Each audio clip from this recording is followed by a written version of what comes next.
নমস্কার, আমি তোমাদের জয়দেব শাস্ত্রী।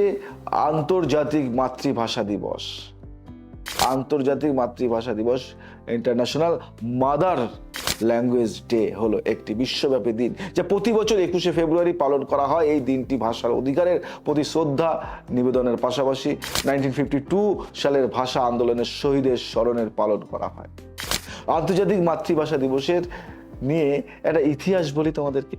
ভাষা আন্দোলনের পটভূমি 1947 সালের ভারত ভাগের পর পাকিস্তান দুটি অংশ বিভক্ত হয়। পূর্ব পাকিস্তান, বর্তমান বাংলাদেশ, এবং পশ্চিম পাকিস্তান। পশ্চিম পাকিস্তানের শাসক গোষ্ঠী 1948 সালে ঘোষণা করে যে উর্দু হবে পাকিস্তানের একমাত্র রাষ্ট্রভাষা। কিন্তু পূর্ব পাকিস্তানের জনগণ বাংলাকে রাষ্ট্রভাষা করার দাবি তোলে, কারণ পূর্ব পাকিস্তানের অধিকাংশ মানুষ বাংলা ভাষার কথা বলতো।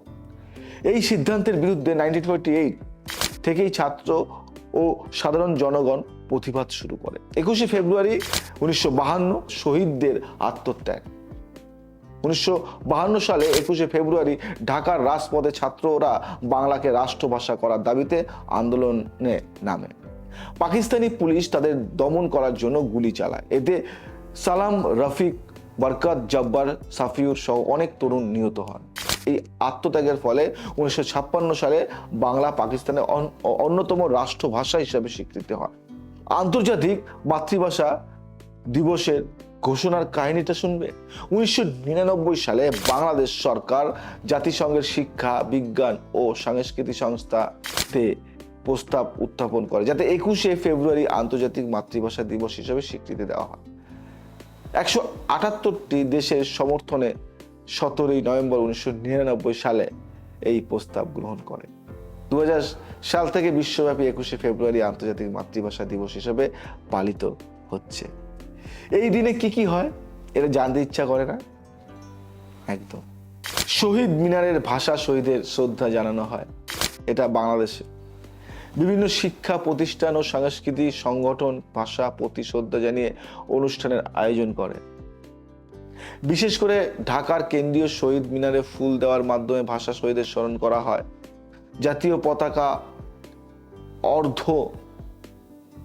অর্ধনমিত রাখা হয়। স্কুল, কলেজ ও বিশ্ববিদ্যালয় সাংস্কৃতিক অনুষ্ঠান ও আলোচনা সভা হয়। আর বিশ্বের বিভিন্ন দেশে বাংলা ভাষা ও অন্যান্য মাতৃভাষার গুরুত্ব তুলে ধরা হয়। ভাষা সংরক্ষণ এবং ভাষা ভিত্তিক বৈচিত্র্য রক্ষার জন্য সচেতনতা কর্মসূচি পালন করা হয়। ইউনেস্কো এবং জাতিসংঘের পক্ষ থেকে বিশেষ বার্তা প্রদান করা হয়। ইউনেস্কো এবং জাতিসংঘে এই দিনে কি করা হয় না শুনবে।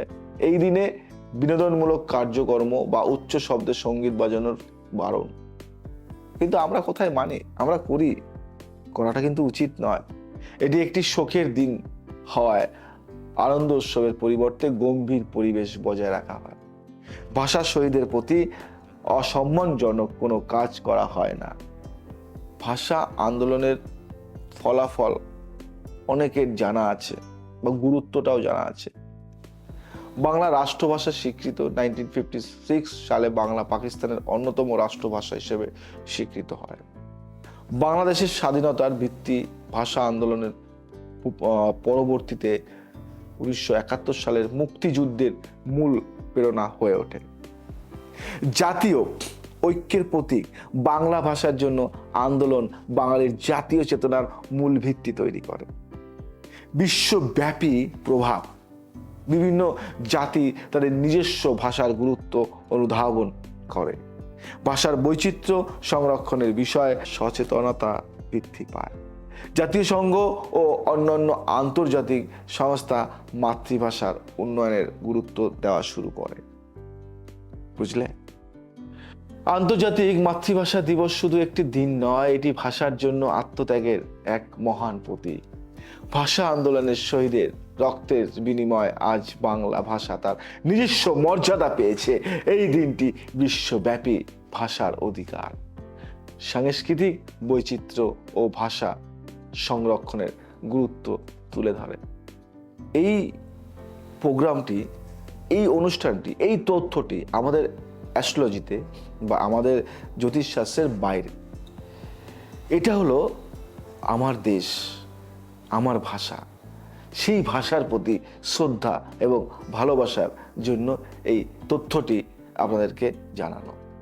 এবং এই ভাষাকে শ্রদ্ধা জানাতে পেরে বা এই ভাষা আমার কণ্ঠে, আমি একজন বাংলা ভাষী বা আমি একজন বাঙালি, তাই আমার গর্ব। তাই এই দিবসটি বা এই দিনটি আমি উদযাপন করে থাকি। এই দিনটি আমি বাংলার প্রতি শ্রদ্ধা, ভালোবাসা এবং সব কিছু দিয়ে থাকি। তাই যদি তোমার এই তথ্যটি বা এই অনুষ্ঠানটি ভালো লাগে তাহলে লাইক, কমেন্ট, শেয়ার করো। নমস্কার।